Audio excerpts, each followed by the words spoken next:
good evening. Tonight we will speak about YouTube with Veronica, an Italian YouTuber. Hi everyone. Veronica, can you tell me what YouTube is and how and what it means for you? Okay, YouTube is becoming even more popular, and it is basically a site where you can put your videos, and it is based on different topics. You can talk about whatever you want, and I think that it is a good chance to show how do you think and what you like. Okay. Many people nowadays identify it as a work. Do you have the same idea or no? I agree with this idea because many people can earn money through this, and it is not only a hobby, but I think for me it is only a hobby, and that's why I'm not sure to become a YouTuber or not. I like doing videos, and I don't want to get this on work. Okay, but what is the main point of your video? I do videos about cities that I visit, and this is certainly a topic that doesn't like very much because maybe boring, but I like doing it, and it can be seen how I pass my days in different cities, in different places. Right. Can you explain me better the process to make a video? First, you have to film it, and I think that this process is the best one. Then you have to put the videos on the computer, cut the scenes, and modify and do the better you can. Okay. So that's all. Good evening. Next time. Today we will talk about Scouts, as we have here Sarah Ballock, a member of the Scout organization. So Sarah, it's nice to have you here. For me also. I believe that not many people know precisely what the Scouts are and what they do. Could you describe us your organization? As everybody knows, I think, us as a Scout, we go around the mountains, we do lots of walking around, we try to do things that in normal lives we don't do. We try to stay away from technologies or smartphones or something, things like this, and live in contact with nature. And do you think this approach is useful in everyday life, or? Yeah, I think this is useful because we work a lot as a team, and we learn how to work as a team. So in everyday life, like in school life, it's very, very useful also in work life in the future. And what about the orientation part? They say that Scouts are very good with maps and... It's not always true, because not everybody is good in map works or something like this. But as I said before, we try not to use technology, so we use only maps of paper, and we have to try to orientate ourselves and hoping to arrive in the place where we want to. I understand. And we sometimes hear the term Boy Scout instead of Scout. Is there any difference? I think that people hearing Boy Scout think about the idea of Scout that we have in the films, like the Scouts that are selling biscuits outside the supermarket. That's not at all the idea that of Scout. Because we do, we do also that, but for other purpose, not for selling biscuits without any sense, but for something else. And then we, as I said before, we go into mountains, we walk around, then we try things different from the normals. So it's not like the film idea of Boy Scouts. So you don't only sell biscuits. No, we don't. But is there anything true about this stereotype, film stereotype of scouts? Yeah, I think some things are true, like we go in mountains when it's cold and we sleep in tents, so it might be strange for a normal person, let's say, to see people that do these things, but I think that are all positive things, and people sometimes look at it like something negative, and it's not at all.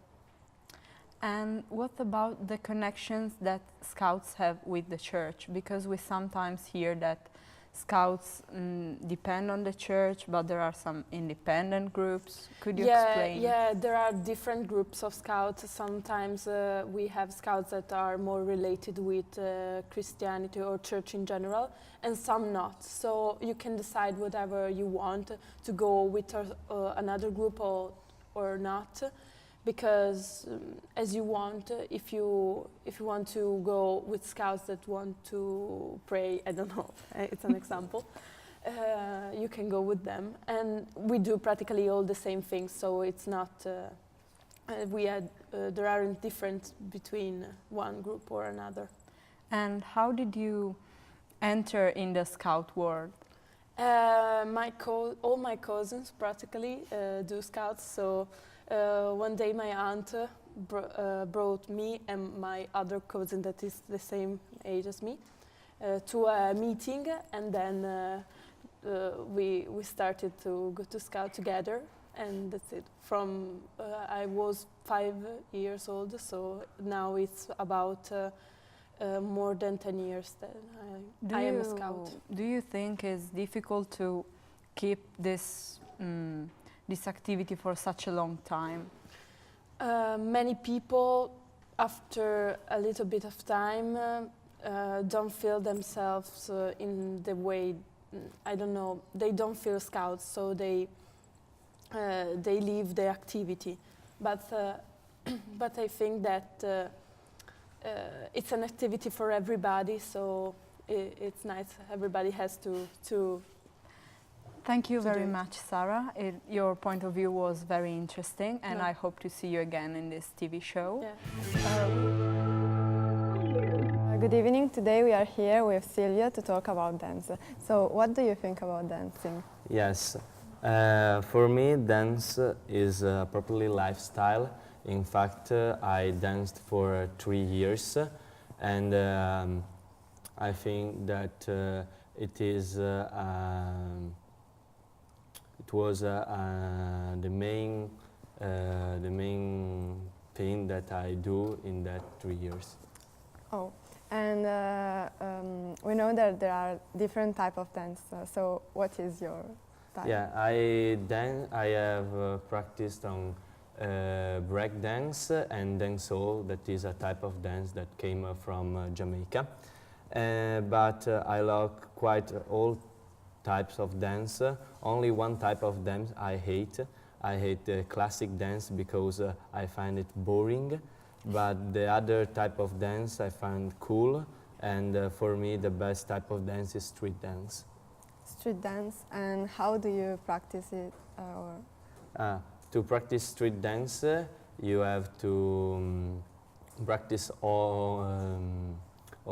every day, and for 3 or 2 hours every day, because you have to maintain your body strong and fit, and to do some skills and some moves, power moves, and to also improve your skills. And we hear also that I heard that you practice also hip hop, or? No, I don't practice hip hop, but I try one time, but I find it a little bit boring because you have always to stand up and you didn't go down like breakdance, so I just left it. Dancehall, was it? Yeah, dancehall. Yeah, okay. Yeah, dancehall. I find more interesting dancehall than breakdance, because behind each pass and each step of dancehall there is a history, and each step has a name, as a thing that you do in real life. And so I start, the first time that I dance, I start dancing break dance, but then I tried dancehall, and so I left break dance. But nowadays I can't dancing because I have broken my knees. Oh, so what were the feelings that you had when you were dancing? So when I'm dancing, I don't care about anything else. I'm just me and the dance. But the other important things are that when you start to dance and you start to create relationship with other dancers, you create like a family, and so it's very hard to let them. In fact, I still go to them contest. Okay, thank you, Silvia, for coming. Today we are here to talk about sports with Margherita, an Italian girl. Hi, Margherita. How are you? I'm fine, thanks. Are there some sports that interest you the most? Yeah, I like physical sports. In particular, I practice judo, and I couldn't live without physical contact. Therefore, I don't like the sports in which you don't even have to relate with the other player. Okay, so judo is your favorite sport, or? Yeah, judo is my favorite sport. Okay, but I know that you attend an art school. So do you have some free time to practice sport, or? Yeah, we don't have too much free time, but if you really want to practice a sport, you can find the time. My trainings are from 7 to 9 or 9:30. Therefore, yeah, it's hard, but you get used to it. Oh, okay. And how many sports have you ever tried? The strangest. No, how many? Lots of them. The strangest are like rafting, archery, horse riding, and yeah, all this kind of strange sports. Okay, and do you prefer to see sports on television or to see it? Do you like to watch sports on television? Actually, I'm an active person. Therefore, if I can, I would like to practice the sports instead of watching it in the television. But I like watching rugby because, yeah, I cannot play rugby, but I like it really much. Okay. And do you find some sports are more dangerous than other? Obviously, all sports they are dangerous, but it's up to you to make them less dangerous as possible. Yeah. And for example, climbing is obviously more dangerous than volleyball. But I think if you learn it really well and if your teachers are really well, no sport is really dangerous. Okay, and do you think that everyone in his life should practice sports? Yeah, absolutely. Because I think first of all is for health, and yes. then even because you learn how your body function and how to control perfectly your body. Therefore, yeah, I think is really fundamental for every person to practice, mostly in their childhood, and then if they want, even for health in their adulthood. And what do you think about people that assumes drugs for doping? Yes. I think it's not fair because it's cheating, like in the school. Okay, thank you so much for joining us. Evening. We're here with Julia Werrick, who is talking about her future life after school. So, Julia, what type of school are you attending now? Actually, I'm in a humanistic school that have some subjects, for example, history, art history, but it also studies. We also study many languages. For example, English and German. And what do you want to do after the school? Well, I've never thought about what I'm going to do after school, but this summer I'm attending a volunteering camp, and in my mind I have the idea of studying psychology, but you know, it is hard to. Psychology is a subject that interested me because it studies what we have inside, but it is difficult as there is lots of fear of university. And as I live in Italy, I can say that in Italy nowadays it's hard to open our own activity. And how do you think you can use the things you learned in school? Well, in my school we don't study psychology, so I don't think that what I'm studying will help me to do psychology at university, but I think that I can even study languages at university, and I think that as I do German and English, it will help me to have more experience before going to university. And when did psychology start to interest you? Well, what of it? It started like 2 years ago when I started to read some books that speak about psychology, and now I think that I'm gonna do something that it's more close to languages than to psychology, and I think I will study psychology as an hobby. Okay, and do you know exactly where you will go to have your personal activity?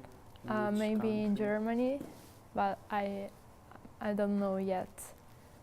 I think not in Italy, but I want to change country, maybe in English or German-speaking country, to make new experiences and to learn new cultures and different way of studying. And do you prefer working with children or with adults? I would like to work with adults as I don't like much children, and yeah, maybe someday I would have a family, but with children, but I don't know yet. Okay, thank you, Giulia. This has been an interesting interview. So, hi everybody, we are here with Sofia, who is a dancer, and I'm going to interview her about her passions. So, how old were you when you started and why you chose to dance? So I was 5 years old when I started, and well, my passion started when I was really little, and I was watching, you know, those books with nice pictures of dancers with the tutu. So I asked my mom to bring me to some dance classes, and she brought me, and I fell in love with it since the first lesson. Which type of dance do you do? Do you prefer? I do ballet, which is the base, so it's really important to do it, and I also do contemporary. I would love to try also some hip-hop or ballroom and Latin, but I don't have much time, so I'm sticking to ballet and contemporary. So is dance very challenging for you? Yeah, it's really challenging because it requires a lot of hours to train. For example, I do 10 hours every week, and I also have to combine it with school and studying and homework. So it's important to be really organized and to manage your time in an appropriate way.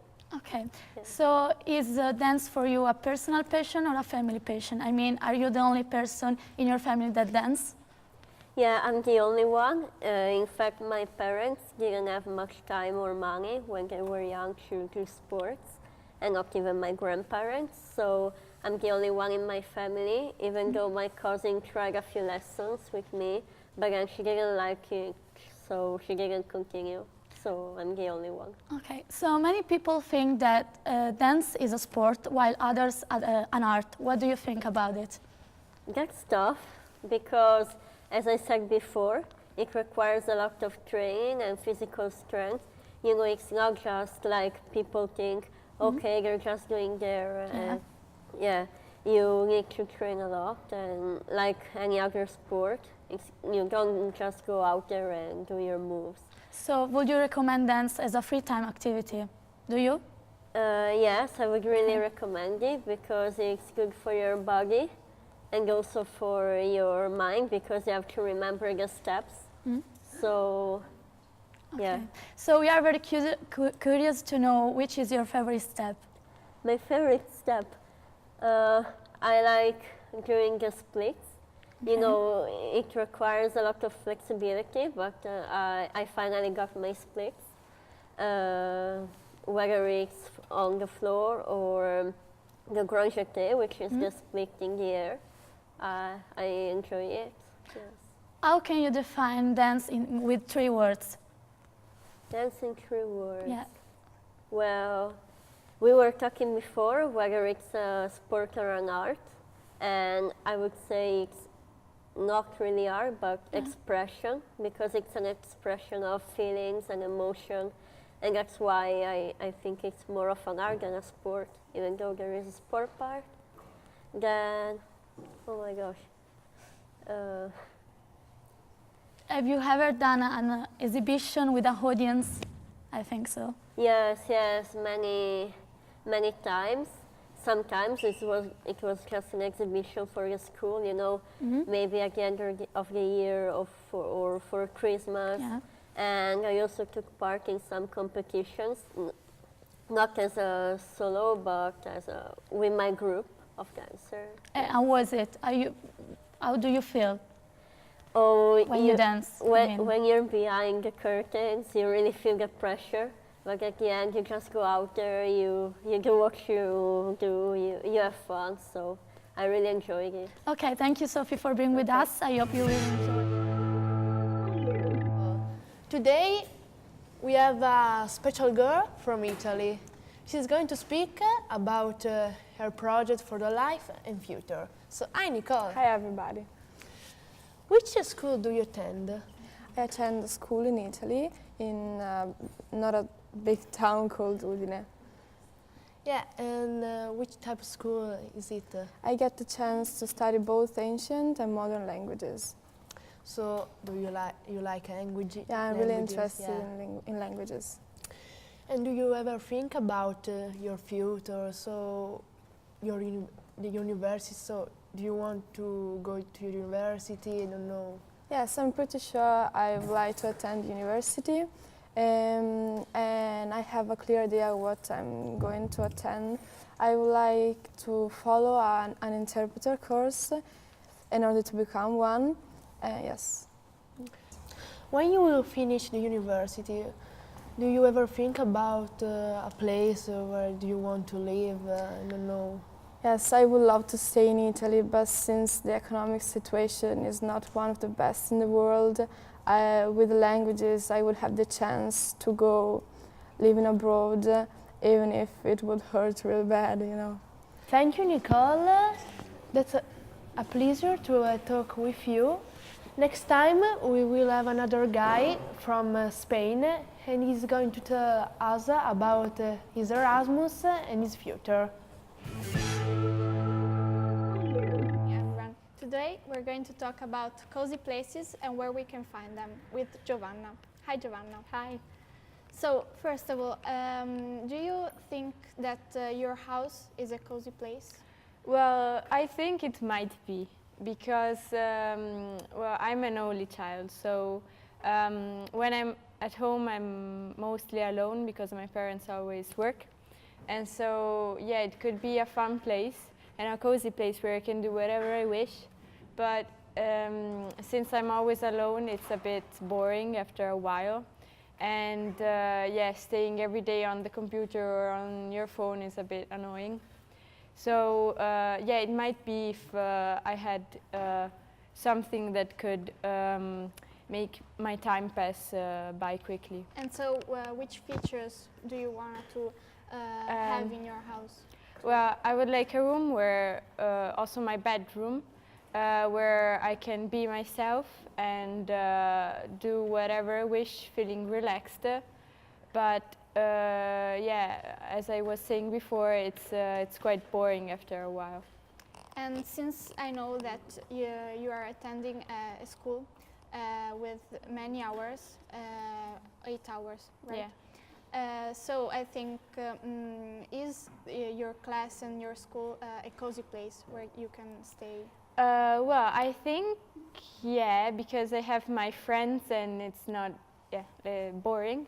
But I think it's not a place where I can be myself, my real self, and do whatever I wish. So if I had a much more free environment, like for example, not in the school, since at school you must have a certain behavior, and even if you have your friends there, it's always a place where you can do whatever you wish. And so, which is the place, the cozy place that you want to have, for example? Well, the best cozy place, the one that I fancy the most, is on my horse, because there I can be myself and I can do whatever I want. And yeah, I think it's the best place where I can express myself in the best way. And yeah, I also do sports, so it's never boring being on a horse because you always have something new to discover, or a feature of the horse that you might like or dislike, or going out with friends on horses and things like that. So it's much, much better than being alone. Yeah. And do you think that also a country could be a cozy place, not only an house or a place? Well, I think so, yes. For example, Brighton, under London, I think it's a very cozy place. I loved it. But yeah, I need to still discover the best place. Longford is very nice. Wonderful gardens and wonderful houses, but yeah, I don't think it's the best cozy place. But I loved it a lot, really. Okay, thank you, Giovanna. This evening we are going to talk with Matilde about scouting. So Matilde, tell us something about it. Why did you start, and how? Why did you choose scouting? Actually, I didn't choose it, but my parents did it for me. When I was only 3 years old, they decided that could be an activity with also the other sports that I practice, but they decided it was an activity for me, because they did it and they want me for me this opportunity. Yeah, they had experience on it. Yeah. Okay. So and what is it based on? So what do you do usually when you're in a scouting experience? So the different experiences are divided because the little kids, they're in the primary school, they play with each other. The teenagers do other things, but in my group we usually go around we go to walk in the mountains, we go around near our city to understand how people live, how you can feel with the others, how that's basically what we do. So as I believe you have loads of friends in the scouting camps. Yeah. So how are the relationships between you? So with the ones that are of my age, we are, I can say that we are brothers and sisters because we know each other since we were 8 years old. So we were very little, and then also with the others we have learned to build a relation, to trust each other, because you have to rely on someone when you go out, when you have to do something, and therefore it's important also the part of the relation. And this is, I think, one of the main points of scouting. It's because you have to rely on everybody, and you have to help who's struggling. Yeah, who has difficulties in the moment, and you learn to socialize with the others, and to understand what they are feeling in a period, or if your words or your actions can damage them. So, do you think that this experience, so it's like it's a social, let's say a social sport, a social activity. Do you think it's worth doing for everyone, or is there a target of people? So, do you think that everyone could do it, could try it, or maybe because some says that there are some dangerous activities like starting a fire or cut the woods or staying up all night. Yeah, it's not so dangerous. You have to be careful about what you are doing, but I don't think it's dangerous. But I think they all can try to do this activity. Maybe they won't like it. But opens your mind and how you can approach the others. For example, in school, when we have to work in groups, for me it's easy to speak with all my classmates or the people I'm working with. Yes, let's hope it doesn't. It doesn't. Happens. But also, if you lose yourself in the woods, you know what to do it, right? So. I hope so. I hope so. Okay. Yeah, it never happened, but. Okay. So thank you very much, Matilde. You're welcome. It's been a pleasure to have had you here. And next week we're gonna have a girl in our program, and we speak about how she was raised by the wolves in the forest for 10 years since she was a child.